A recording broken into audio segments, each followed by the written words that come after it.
नमस्कार दोस्तों, आप देख रहे हैं ट्रेड विद मिस्टर ए, जहां मिलती है सबसे तेज और ऑथेंटिक मार्केट अपडेट्स। पहली बड़ी न्यूज यूएस से आ रही है। यूएस प्रेसिडेंट डोनाल्ड ट्रंप ने एक नया रेसिप्रोकल टैरिफ प्लान साइन किया है, जो 2 अप्रैल से लागू होने वाला है। लेकिन सरकार का कहना है कि इसका भारतीय एक्सपोर्ट्स पर बहुत ज्यादा इम्पैक्ट नहीं होगा। क्यों? क्योंकि मेजर भारतीय एक्सपोर्ट्स जैसे बासमती राइस प्राइस सेंसिटिव नहीं होते।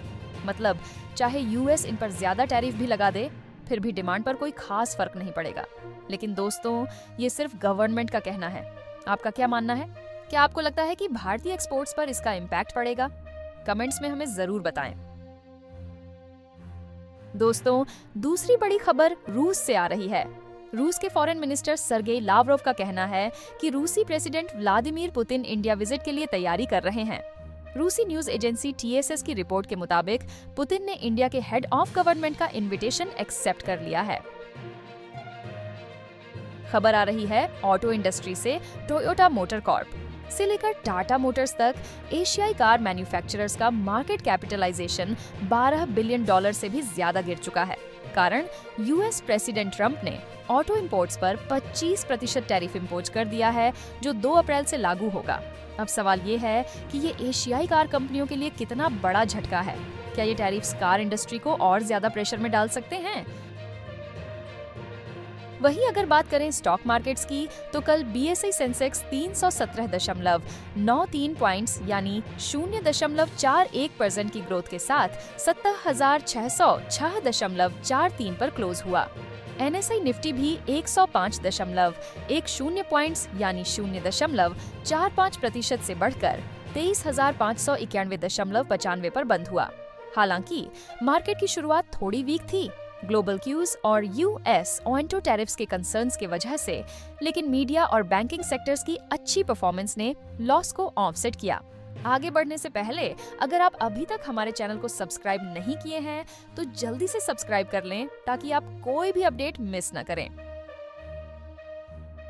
अब बात करते हैं सेबी की रिसेंट प्रपोजल के बारे में, जिसमें मार्केट रेगुलेटर्स ने सजेस्ट किया है कि वीकली और monthly expiry dates for index और सिंगल स्टॉक डेरिवेटिव्स कॉन्ट्रैक्ट्स को ट्यूसडे या थर्सडे तक लिमिट कर दिया जाए।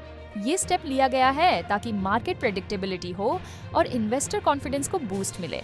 इस प्रपोजल के थ्रू एक्सचेंजेस को अब सेबी के अप्रूवल से ही एक्सपायरी या सेटलमेंट डेज लॉन्च करने या मॉडिफाई करने की परमिशन मिलेगी। तो आपके हिसाब से क्या इस प्रपोजल से मार्केट इंटेग्रिटी को बेनिफिट मिलेगा या फिर ये मार्केट में थोड़ा अनसर्टेनिटी क्रिएट करेगा? हमें अपने व्यूज कमेंट सेक्शन में बताएं। एक और बड़ी इंपॉर्टेंट अपडेट आ रही है इनकम टैक्स बिल 2025 से।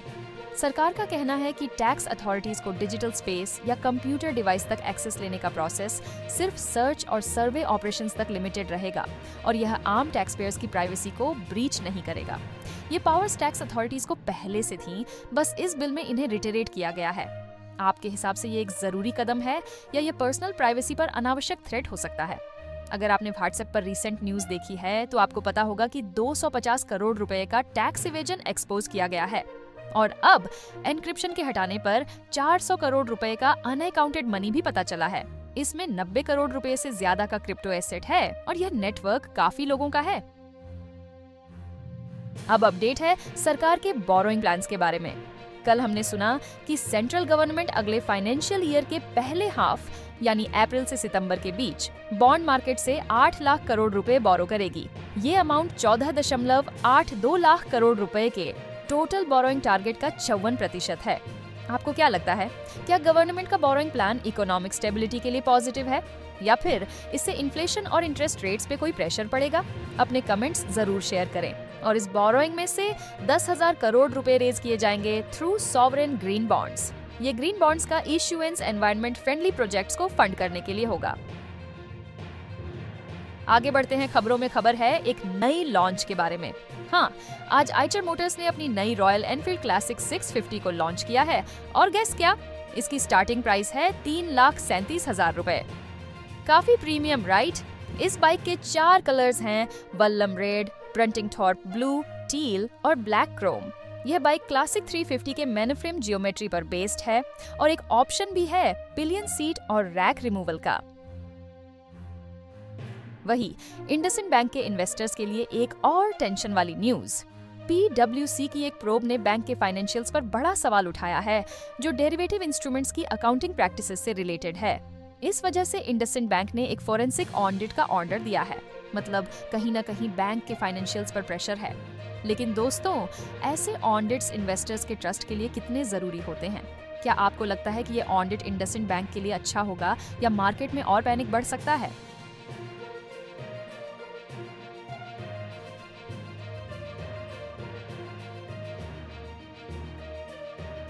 सेबी, जो कि हमारे स्टॉक मार्केट की रेगुलेटर है, वो भी अब इंडसइंड के ट्रेडिंग पैटर्न्स और RBI के साथ कम्युनिकेशन को स्क्रूटनाइज कर रहा है। सेबी जांच रहा है कि कहीं कोई इनसाइडर ट्रेडिंग तो नहीं हुई।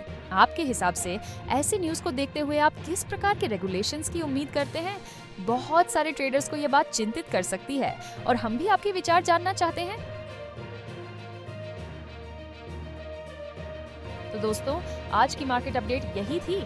कैसी लगी आपको ये खबरें? अपनी राय कमेंट सेक्शन में लिखना न भूलिए।